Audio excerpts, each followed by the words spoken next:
What is up, you guys? Back with another video, and I am here today to ask the question, is Art Rooney finally awake? I've been mulling over the potential of what it actually means that Mike Tomlin is no longer the head coach of the Pittsburgh Steelers, and I can't help but get this feeling we are in for a unique experience as Steelers fans. It's no secret that Art Rooney II handed over a lot of decision-making power to Mike Tomlin, and rightfully so. Anytime a head coach is able to win a Super Bowl and return to another, it's hard for an ownership to say, you know what, I'm not going to give you more and more power when it comes to decisions about the organization and the team. But that left us in what I feel like is a precarious position where for the latter part of that 2-decade relationship between Art Rooney II and Mike Tomlin, it felt like Art Rooney just, didn't really have the balls to do anything. Every year felt like the same experience towards the end, and the status quo was the status quo, or as us Steelers fans like to say,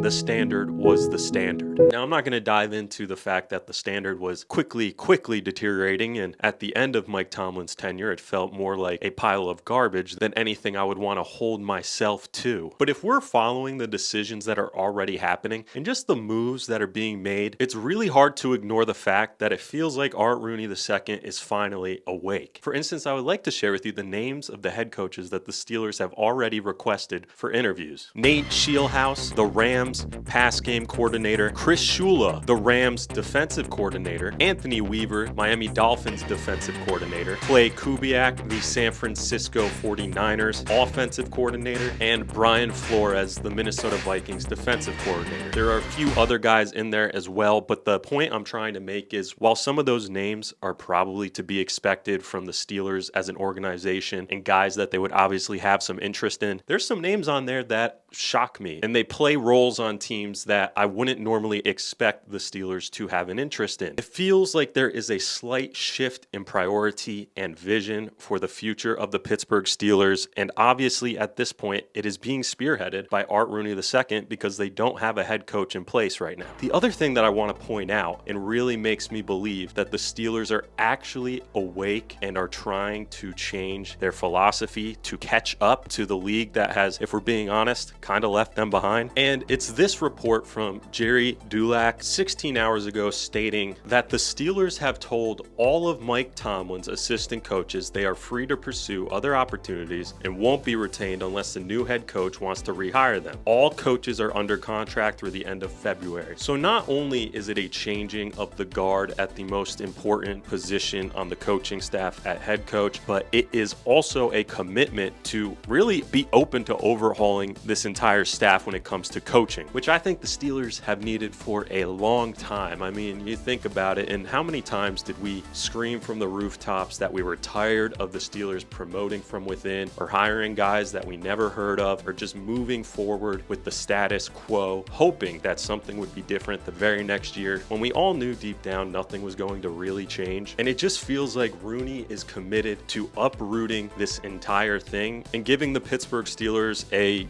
new identity, one that can actually keep up with the direction of the modern NFL era. Now, these are just interview requests. I don't think a single one has even happened yet, and all of this may very well mean nothing, but it's hard to not be a little bit optimistic right now about the fact that maybe the Steelers really are committed to change at a wholesale level, and Art Rooney is actually awake and willing to commit to making those changes. The last thing I would like to share with you is this cap salary chart. Now, I'm not saying that the Steelers are in a tight cap position because the reality is they're not paying a franchise quarterback. They are paying TJ Watt in the next 2 years around $42 million per year. But the point I'm really trying to make with this cap chart is there are some opportunities to trim even more fat and make really aggressive moves in free agency, unlike any other year in the last, I don't even know how long, maybe potentially ever. Now, I'm not going to vouch for trading or cutting guys. I just wanted to bring this to your attention and ask you to go take a peek at the names there. Think about the impacts or lack of impacts some of these guys have made on the team this year, and just consider the possibilities of what the Steelers might be able to do if they really are committed to making a complete turnaround in the upcoming next handful of seasons. There's a lot of good contracts on the roster where they got great players for cheap, and there's a lot of maybe bloated contracts on the roster where they have decisions to make that could ultimately help them not only clear cap space and be aggressive in free agency, but acquire some capital for when they go and take their next swing at a franchise quarterback. So I just want you to think about that, consider these things, tell me what you're thinking right now. Yes, it is incredibly early in the process of overhauling this team. They haven't even talked to one of these head coaches in person yet, but you know, it's an exciting time right now. The opportunities are endless, and you know, for a fan base, or at least for me individually, as someone who has felt like we were just stuck in the mud, middle of the road, mediocrity for the last 10 years, I'm ready for just the idea of a new opportunity. I can't predict if it's going to turn out good, if it's going to turn out bad, but just that twinkle of hope is back. So let me know what you guys are thinking. Are you excited? Are you still mourning the loss of Mike Tomlin? Do you think this is a terrible decision what Art Rooney is doing and the direction that it seems like they are going? Leave it in the comments, and I will talk to you guys soon.